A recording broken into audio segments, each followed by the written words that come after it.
Recuerda que al final del video tendrás preguntas de repaso con y sin respuestas. Constitución Política de los Estados Unidos Mexicanos. Ley Suprema del Sistema Jurídico Mexicano. Fue promulgada el 5 de febrero de 1917 por Venustiano Carranza en el Teatro de la República de la Ciudad de Querétaro. Entró en vigor en mayo de ese mismo año. La Constitución Política de los Estados Unidos Mexicanos, publicada en el Diario Oficial de la Federación el 5 de febrero de 1917, reforma la Constitución del 5 de febrero de 1857. La Constitución, las leyes del Congreso de la Unión que emanen de ella y todos los traslados que estén de acuerdo con la misma, celebrados y que se celebren por el Presidente de la República con aprobación del Senado, serán la ley suprema de toda la Unión. En los Estados Unidos mexicanos, todas las personas gozarán de los derechos humanos reconocidos en la Constitución, así como de las garantías para su protección. La Constitución también es conocida como la máxima ley de México, y es común que se llame Carta Magna. La Constitución contiene los principios y objetivos de la nación, establece la existencia de órganos de autoridad, sus facultades y limitaciones, así como los derechos de los individuos y las vías para hacerlos efectivos. Contiene 136 artículos y 19 transitorios distribuidos en 9 títulos. Título primero, capítulo 1, capítulo cuarto, capítulo 1 de los derechos humanos y sus garantías, artículo primero, artículo 29. Capítulo 2 de los mexicanos, artículo 30, artículo 32. Capítulo 3 de los extranjeros, artículo 33. Capítulo 4 de los ciudadanos mexicanos, artículo 34, artículo 38. Título segundo, capítulo primero, capítulo segundo. Capítulo primero de la soberanía nacional y de la forma de gobierno, artículo 39, artículo 41. Capítulo 2 de las partes integrantes de la Federación y del territorio nacional, artículo 42, artículo 48. Título tercero, capítulo 1, capítulo 4. Capítulo 1 de la división de poderes, artículo 49. Capítulo 2 del poder legislativo, sección 1, sección 5, sección 1. De la elección e instalación del Congreso, artículo 51, artículo 70. Sección 2 de la iniciativa y formación de las leyes, artículo 71, artículo 72. Sección 3 de las facultades del Congreso, artículo 73, artículo 77. Sección 4 de la Comisión Permanente, artículo 78. Sección 5 de la Fiscalización Superior de la Federación, artículo 79. Capítulo 3 del Poder Ejecutivo, artículo 80, artículo 93. Capítulo 4 del Poder Judicial, artículo 94, artículo 107. Título 4 de las responsabilidades de los servidores públicos particulares vinculados con faltas administrativas graves o hechos de corrupción y patrimonial del Estado, artículo 108, artículo 114. Título 5 de los Estados de la Federación y de la Ciudad de México, artículo 115, artículo 122. Título 6 del Trabajo y de la Provisión Social, artículo 123.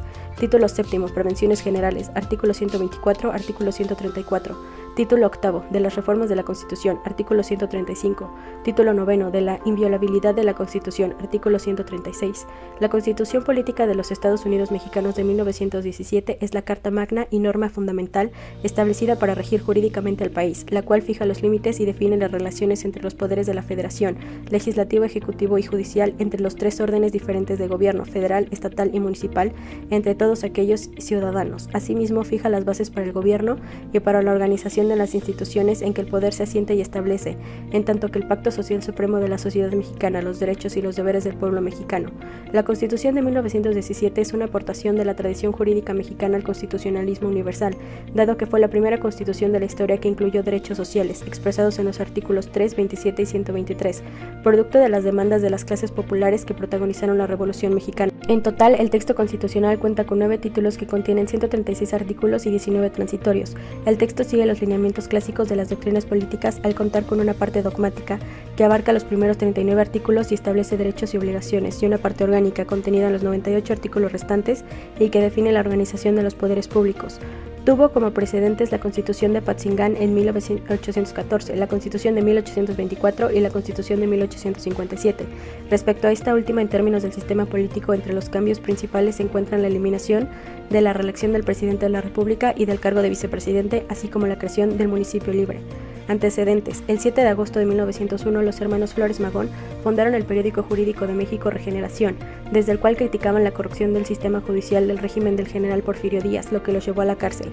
En 1902, los Flores Magón y un grupo de liberales arrendaron el periódico El Hijo del Aguizote. En 1903, el 46º aniversario de la Constitución de 1857, el personal del periódico realizó una protesta con el lema "La Constitución ha muerto". Ese mismo día, Flores Magón publicó en el mismo periódico una nota que decía: "Todo aquel que esté libre de pecado que arroje la primera piedra acerca de la Constitución", y parte del texto decía: "Cuando ha llegado un 5 de febrero más y la justicia ha sido arrojada de su templo por infames mercaderes, y sobre la tumba de la Constitución se alza con cinismo una teocracia inaudita, ¿para qué recibir esa fecha digna de mejor pueblo con hipócritas muestras de alegría? La Constitución ha muerto, y al enuntarnos hoy con esa frase fatídica protestamos solemnemente contra los asesinos de ella, que con escarnio sangriento al pueblo que ha vejado celebren este día con muestras de regocijo y satisfacción. Al paso del tiempo, las críticas y las condiciones del país desataron diversos conflictos que, junto con el resultado de las igniciones de 1910, dieron como resultado el inicio el 20 de noviembre de ese año del conflicto armado conocido como la Revolución Mexicana de 1910. Según los tratados de Ciudad Juárez, tras renuncia de Porfirio Díaz, Francisco León de la Barra ocupó la presidencia de México interinamente hasta que pudieran llevarse a cabo las elecciones. León de la Barra entregó la presidencia a Francisco I. Madero, ganador de las elecciones extraordinarias de México de 1911. En 1913, Madero y el vicepresidente José María Pino Suárez fueron asesinados tras el conflicto de la denominada Decena Trágica, y la presidencia la usurpó Victoriano Huerta. Venustiano Carranza, por entonces gobernador de Coahuila, formó el ejército constitucionalista y desconoció a Huerta, a quien derrocó en 1914. El nuevo encargado del Poder Ejecutivo expidió el 14 de septiembre de 1916 el decreto para convocar a un Congreso Constituyente que será el encargado de reformar la Constitución vigente y elevar a rango constitucional las demandas exigidas durante la Revolución, y que dejó en claro que no se cambiarían la organización y funcionamiento de los poderes públicos del país. El 1 de diciembre del mismo año, el Congreso Constituyente abrió sesiones en el Teatro Iturbide, en la ciudad de Santiago de Querétaro. En la convocatoria a este Congreso fueron excluidos los villistas y zapatistas. Sin embargo, fueron las demandas de estos los que orillaron a los diputados constituyentes a adoptar una constitución social. Así, el artículo 27 legalizó el reparto agrario, una demanda que no estaba en los planes originales del movimiento carrancista, por la vía de subordinar la propiedad privada al interés colectivo. El constituyente contó con diputados de todos los estados y territorios federales del país, con excepción de Quintana Roo. Estuvieron representados ahí diversas fuerzas políticas, los carrancistas o renovadores como Luis Manuel Rojas, José Natividad Macías, Alfonso Cavioto y Félix F. Palavinzi. Los protagonistas o radicales como Heriberto Jara, Francisco J. Mujica, Luis G. Monzón y también los independientes. Promulgación de la Constitución. El 31 de enero de 1917, tras 2 meses de debates, el constituyente cerró sesiones. El 5 de febrero se promulgó la nueva Constitución con el nombre Constitución Política de los Estados Unidos Mexicanos, que reforma la del 5 de febrero de 1857, que entraría en vigor el 1 de mayo del mismo año. Ese mismo día se publicó el Diario Oficial de la Federación. Debido a que inicialmente la intención fue reformar la Constitución vigente, la nueva Constitución tomó base fundamental los ordenamientos de la de 1857, especialmente lo referente a los derechos humanos, aunque ya no los menciona como tales, sino que alude a las llamadas garantías individuales.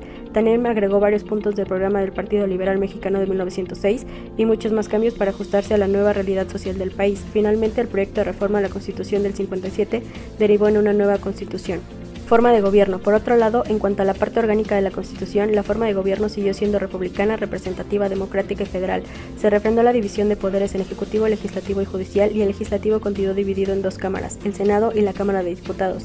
La Constitución de 1857 inicialmente eliminó el Senado, el cual fue reinstalado en 1875. Innovaciones respecto a la Constitución de 1857. Se ratificó el sistema de elecciones directas y se decretó la no reelección presidencial. Se suprimió definitivamente la vicepresidencia. Se dio mayor autonomía al Poder Judicial y más soberanía a las entidades federativas. En este marco se creó el municipio libre y se estableció un ordenamiento agrario en el país relativo a la propiedad de la tierra. Entre otras garantías, la Constitución vigente determina la libertad de culto, la enseñanza laica y gratuita y la jornada de trabajo máximo de 8 horas, y reconoce la libertad de expresión y la libertad de asociación de los trabajadores. Pese a sus cambios, la nueva Constitución dejó intactos algunos posicionamientos consagrados en la anterior Constitución, algunos de ellos relativos al Poder Judicial. Parte dogmática y parte orgánica. Parte dogmática. En su parte dogmática, la Constitución de 1917 establece de manera no limitativa los derechos y libertades con los que cuenta el pueblo mexicano. También establece las limitantes a la acción del poder público frente a los derechos fundamentales consagrados en el texto constitucional. Parte orgánica. La parte orgánica de la Constitución de 1917 enuncia la organización de los poderes públicos con sus respectivas competencias, así como la idea de la soberanía nacional y la forma de gobierno. Además, contiene un capítulo que indica las partes integrantes de la Federación. En esta parte también se consagra la división de poderes y se señalan las responsabilidades de los funcionarios públicos. Reformas. La Constitución Política de los Estados Unidos Mexicanos ha sido reformada 707 veces desde su promulgación el 5 de febrero de 1917. El artículo 135 de la Constitución permite reformar y adicionar el contenido de la misma. Para reformarla se requiere que el Congreso de la Unión, por el voto de las 2/3 partes de los individuos presentes, acuerde las reformas o adiciones y que éstas sean aprobadas por la mayoría de las legislaturas de los estados. A diferencia de la mayoría de los países latinoamericanos, México no ha cambiado su constitución por una nueva, únicamente ha sido reformada para ajustarse a los cambios de los tiempos y a las condiciones políticas del país. 106 años después de su promulgación, solamente 21 artículos mantenían su redacción original. Hasta el 18 de noviembre de 2022 sumaban 252 decretos que habían modificado la Carta Magna.